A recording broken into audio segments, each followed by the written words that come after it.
So, He-Man, you've come to pay me a visit. I'm Grayson Ottaway. Welcome back. This is Marvelous Videos. Whiplash Origin. He-Man. We're back with another He-Man character origin, and this time we're discussing Whiplash from the well-known Masters of the Universe franchise.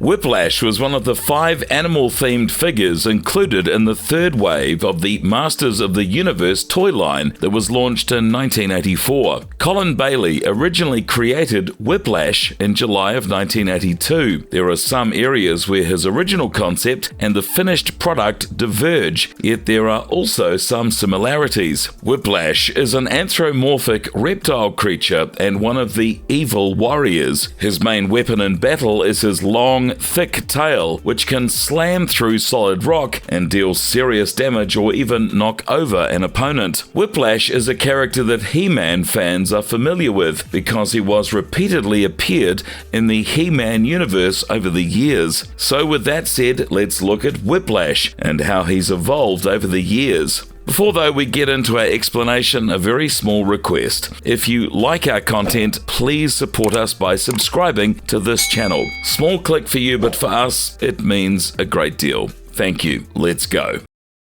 Whiplash in early mini-comics. He makes his debut in the Mattel mini-comic The Clash of Arms, where he's portrayed as Skeletor's top brute minion. He's let loose on Fisto in a hand-to-hand arena fight as the final and deadliest opponent, and it is seen that he immediately overpowers Fisto, who is simply too weak to compete and doesn't stand a chance against the hits of the Whiplash's tail. Fisto sustained a significant injury as a result of Whiplash, but He-Man eventually helped him. This comic offers an impressive introduction to his character, giving the impression that he's a wild, ferocious killing machine with incredible strength. It also gives the impression that only He-Man can defeat him. In his subsequent appearances, such as Hordak, the Ruthless Leader's Revenge, as well as Mantenna and the Menace of the Evil Horde, he's only seen engaging in fights. However, he's capable of holding his own against Jitsu, Grislaw, and many Eternian guards.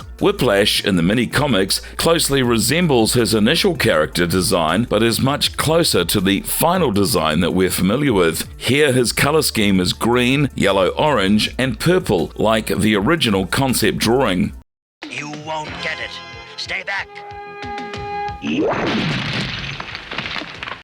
Whiplash backstory in He-Man and the Masters of the Universe Filmation series. Filmation, the creators of the companion cartoon series for the toy line, debuted Whiplash during the same time when his action figure was made available to the public. Whiplash, however, becomes an immediate favorite of the show's writers and appears to become a regular series almost immediately after his introduction. This in contrast to most of the characters from his wave of toys, which feature very infrequently in the show. The character he's portrayed as is not the same as the one shown in the mini-comic. Also, in comparison to his color scheme in the mini-comic, he's a much simpler two-tone green color scheme for his skin, and he wears blue boots and a loincloth. Although he initially seems to be one of Skeletor's less skilled henchmen, he quickly reveals himself to be much more intelligent than his appearance would suggest. He's an active and energetic, as well as sneaky and cunning villain who frequently devises cunning schemes of his own, and even taken the reins as the primary antagonist of an episode on 2 separate occasions, Trouble in Trolla and Betrayal of Stratos. Whiplash is established as a powerful and self-sufficient antagonist throughout the course of Betrayal of Stratos, which also contributes to the development of his own unique world. This episode shows that his home is in the Demon Zone, a dark underworld underneath Eternia. It is populated by innumerable frightening creatures under Whiplash's control. In this underworld, he serves Kral, the devil-like leader of the Demon Zone. Whiplash appears to view Kral as his true master instead of Skeletor, which is inconsistent with the rest of the series. Additionally, it is stated that the boundaries separating the Demon Zone and Eternia can only be be opened twice a year, which is inconsistent with the fact that Whiplash makes regular appearances in other episodes of the series. Although it is an intriguing background for the character, it lacks consistency with the rest of the series. In the meantime, Trouble in Troller depicts him making an attempt to conquer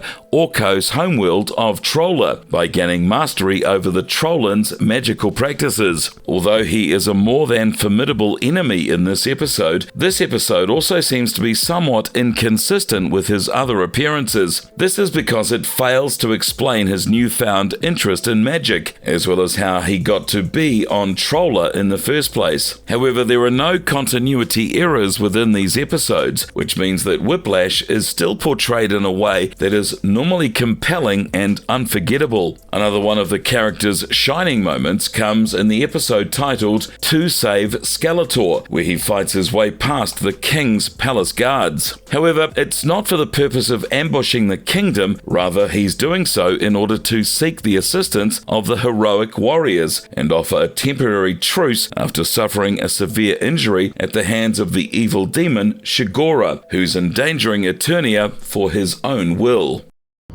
Speak for yourself. I grew up there. I can guide us.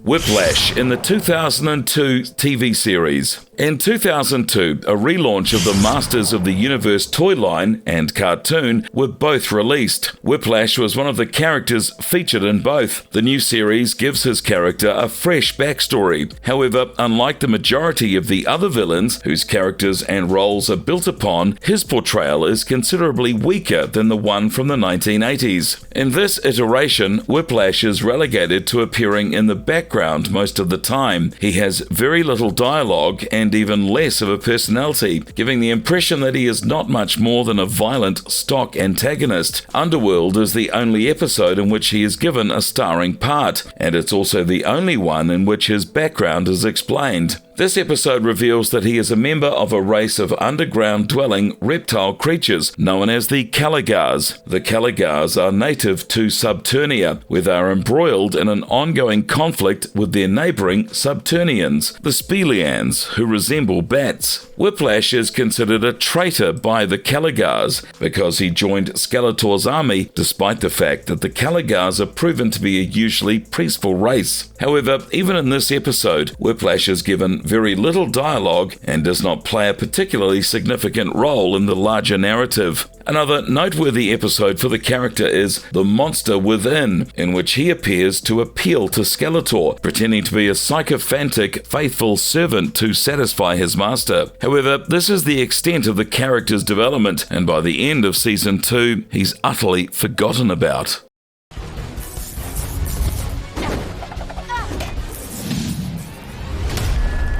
Whiplash in He-Man and the Masters of the Universe 2021-2022. Whiplash was a member of Skeletor's army of villainous warriors. Once, Teela was caught in a net after falling through the trapdoor that was located beneath the entrance to Wolf Gate on Skate Mountain. However, she was able to free herself from the net by clutching the reptilian tail of Whiplash. This was because Whiplash was snoozing next to the open trap at the time. He-Man greeted Teela as she climbed back to the top, and the two warriors joined forces to vanquish Whiplash as he regained consciousness. Triclops, one of the evil warriors, took advantage of the situation later on by condemning magic in its entirety and becoming a leader in the Motherboard cult. This was some time after magic was thought to have almost completely vanished from Eternia, and both Skeletor and He-Man were believed to be dead. Ironically, Triclops used one of the very few magic items that were still around in the world in order to accomplish the ritual wonders that Motherboard required.